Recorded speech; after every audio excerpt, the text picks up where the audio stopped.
तुम्ही कधी नोटीस केलंय का? आपण खूप आवडीने एक नवीन पुस्तक आणतो, 2-3 पानं वाचतो आणि अचानक झोप यायला लागते.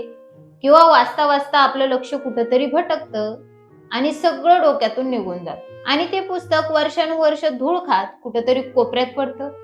तुमच्यासोबतही असंच होतं का? तर प्रॉब्लेम तुमच्यात नाही, तुमच्या वाचण्याच्या पद्धतीत आहे.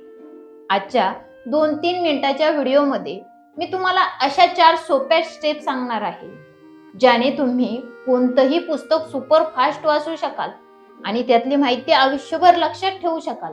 रामकृष्ण हरी. मी कीर्तनकार हरिभक्त परायण काजलताई कोतवाल.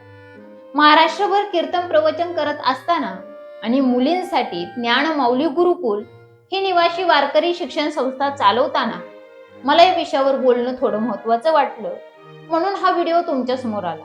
तर चला आजच्या ज्ञानयात्रेला सुरुवात करूया. पहिली आणि सर्वात महत्वाची स्टेप, पुस्तकातून तुम्हाला काय हवंय हे आधी ठरवा.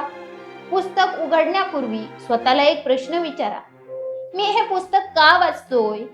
मला यातून काय शिकायचं आहे? जेव्हा आपल्या डोक्यात एक क्लिअर प्रश्न असतो तेव्हा आपला मेंदू त्या पुस्तकातून फक्त कामाचे मुद्दे शोधायला लागतो. जसं आपण गुगलवर काहीतरी सर्च करतो आणि फक्त महत्वाची माहिती घेतो, अगदी तसंच. त्यामुळे तुमचा वेळ वाचेल आणि वाचताना अजिबात कंटाळा येणार नाही आणि डोक्यात आलेल्या प्रश्नाचं उत्तर मिळेपर्यंत आपण ते पुस्तक वाचून संपलेलं असेल. दुसरी स्टेप, द 20 मिनिटं रूल. सुरुवातीला रोज 1 तास वाचण्याचा मोठा प्लॅन करू नका. फक्त 20 मिनिटाचा अलार्म लावा आणि तेवढा वेळ फोन बाजूला ठेवून पूर्ण लक्ष देऊन वाचा. वाचताना फक्त डोळ्यांनी वाचू नका, हातात एक पेन्सिल किंवा हायलायटर ठेवा. जे मुद्दे महत्वाचे वाटतात त्यांना अंडरलाईन करा किंवा बाजूला लहान नोट्स काढा.